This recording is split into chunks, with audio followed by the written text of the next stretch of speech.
តោះយើងនៅគ្នាអានរឿងមន់ចាយវៃឆ្លាតកាលពីព្រេងនាយមានសត្វសំពោចមួយតែងលបលួចចូលទៅក្នុងភូមិ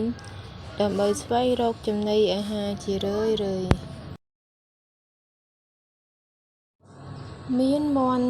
ចាយយ៉ាងស្អាតមួយទុំនៅលើប្រកៀបឈើ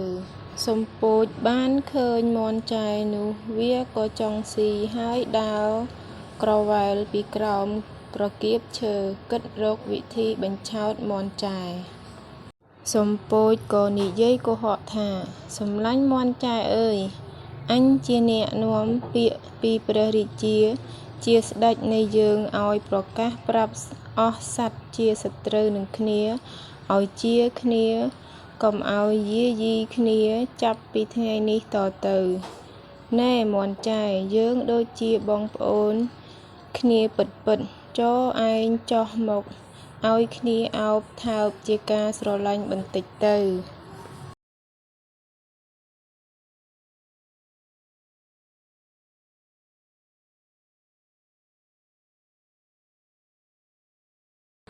ឯ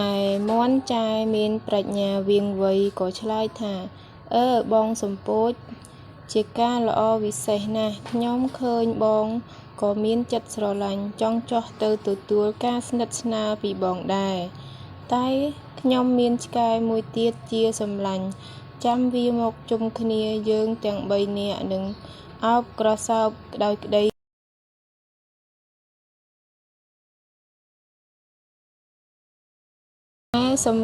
សំពោចឮថាមន់ចាយមានឆ្កែជាសម្លាញ់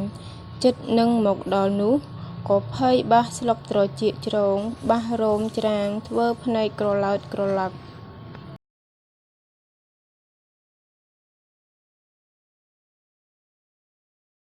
តែក៏ធ្វើជាបែរទៅទិស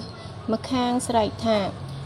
បងឆ្កែមកហើយឆាប់បោលមកឲ្យលឿនព្រោះបងសំពោចគេរងចាំបងឯង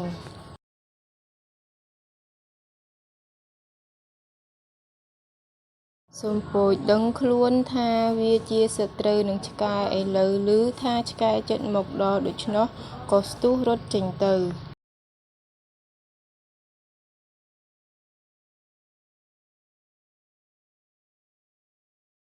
មន់ចាយរឹតតែស្រែកបំភ័យថាមកឲ្យឆាប់បងសំពោចឈប់សិនបងឆ្កែមកដល់ហើយ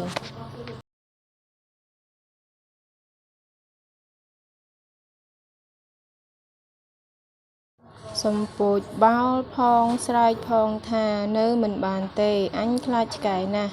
ក្រោយពេលបានឈ្នះដោយប្រាជ្ញាមន់ចាយដ៏ឆ្លាតក៏ទទះស្លាបរងាវយ៉ាងពីរោះ